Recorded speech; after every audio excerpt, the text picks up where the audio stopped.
next U.S. presidential election is November 8th of 2016, but campaign season is well underway, and that's where we start today on commercial-free CNN Student News. I'm Carl Azus. Welcome to the show. Before Americans have one major candidate from each party to choose from on Election Day, those parties have to decide whom they'll nominate. That happens during primaries and caucuses, votes and meetings scheduled to start early next year. Here's a look at how things stand right now. For the Democrats, 5 people have officially announced their candidacy. National polls indicate that former Secretary of State Hillary Clinton is in the lead nationwide for the Democratic nomination. For the Republicans, 17 people have officially announced their candidacy. National polls indicate that businessman Donald Trump is in the lead nationwide for the Republican nomination. NASA and NOAA, the National Oceanic and Atmospheric Administration, held a meeting yesterday. Their focus was on global sea levels, and their main question was, how fast will sea levels rise? This isn't happening everywhere. One NASA oceanographer says sea levels on the U.S. West Coast have fallen over the past 20 years due to what he called natural cycles. But in other areas, scientists said a rise in sea levels could happen relatively fast. Sea level is generally referred to as the point where the ocean meets the land. Many of Earth's most important cities, and thus hundreds of millions of people, live within just a few feet of that point. We're talking sea levels on a globally average scale, where changes of just a couple of inches take hundreds, if not thousands of years to occur. But if those couple of inches turn into a couple of feet, and that change happens in our lifetime, we could be talking about drastic changes to coastlines all over the Earth. Sea levels change primarily because of 2 main factors. The primary reason is something called thermal expansion, which is simply that water expands as it warms up. Think of your basic thermometer. As the temperature goes up, the liquid inside the column rises as it expands. The second way that global sea levels will rise and fall is based on how much water is tied up in land-based ice. Sea-based ice, like an iceberg for instance, if it melts, it does not change sea level. Just like if you have a drink and the ice in your drink melts, it doesn't change the height of your drink. But land-based ice is critically important. As temperatures increase, that ice that's based on the land will melt and they will flow into the ocean and they will raise the sea level. For instance, if just the Greenland ice sheet alone were to melt, it contains enough water to raise global sea levels by over 20 feet. We're already seeing these processes play out. In the last century, as global temperatures have risen, we've seen sea levels rise faster than at any point in the last 2,000 years. Time for the shout out. Whose face is on the US $10 bill? No cheating. If you think you know it, shout it out. Is it A, Benjamin Franklin, B, Andrew Jackson, C, Abraham Lincoln, D, Alexander Hamilton? You've got 3 seconds. Go. The first Secretary of the U.S. Treasury, Alexander Hamilton, appears on the $10 bill. That's your answer, and that's your shout out. But the current Treasury Secretary, Jack Lew, said Hamilton won't remain the only person on the 10.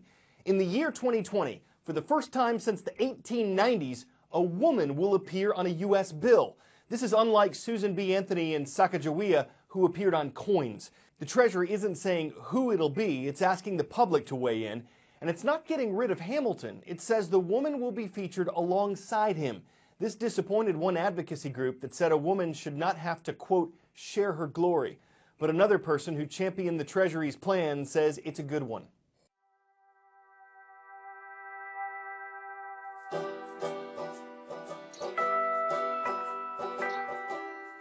This is what's called the educational series, the 1896 series, and this was actually the last time that we had a woman on currency, of course Martha Washington, here with George. Our history is representing this particular era, and our currency should reflect that.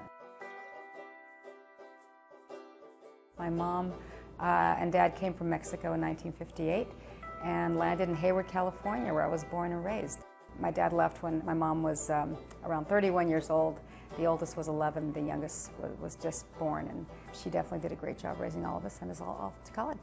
When I came across the Bureau of Engraving and Printing, I just thought it was a treasure trove of history, renderings and vignettes and what they designed. And it was a little more than obvious that women were missing from our current notes. I'll never forget the first time I made the formal presentation to Secretary Geithner. It was very deliberate on how we approached it. And after the presentation was over, his first response was, "This is cool, we should do this."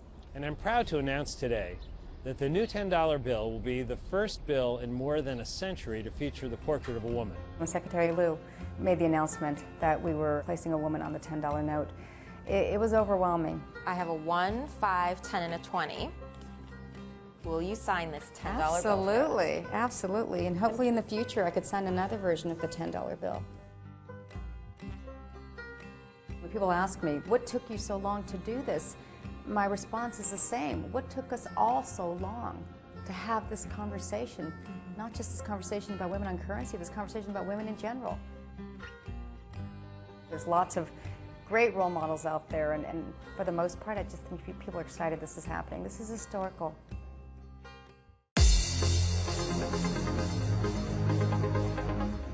Almost every day, we announce 3 of the schools that are watching and making a request at cnnstudentnews.com. Today's roll call includes the International School of Beijing. It's in the Chinese capital of Beijing. Thank you for watching. Stateside in Kentucky, the Dragons are here. Greene County Middle School is in Greensburg. And in South Jordan, Utah, the Phoenix are rising. They're at Early Light Academy. Great to see you. Criminologists, crime lab analysts, detectives, and psychological profilers. The field of criminal justice is a broad one. One thing these jobs have in common is their familiarity with the term statute of limitations. It's a time limit, basically. After it expires, suspects can no longer be charged with certain crimes. The statute of limitations can vary by crime, it can vary by state.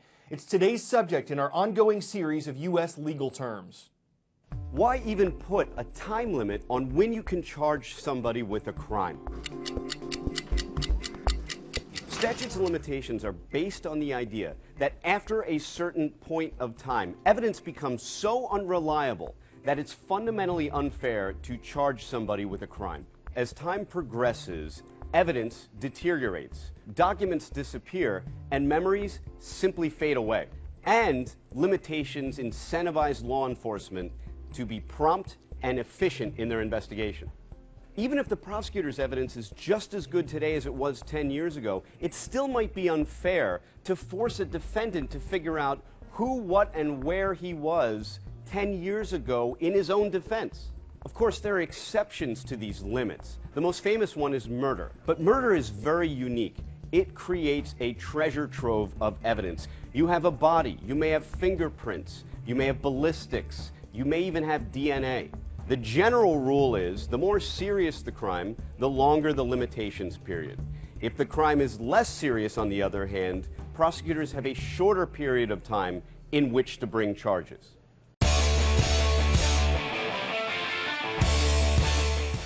An international group of beekeepers, farmers, and scientists has a new way to study bees. They give them backpacks. These are actually tiny microsensors that are attached to bees and keep track of who they are and where they go. Why? Well, the worldwide bee population is decreasing. Scientists are hoping the backpacks will help people understand how bees react to stress and how they pollinate. They're responsible for most of the planet's insect pollination.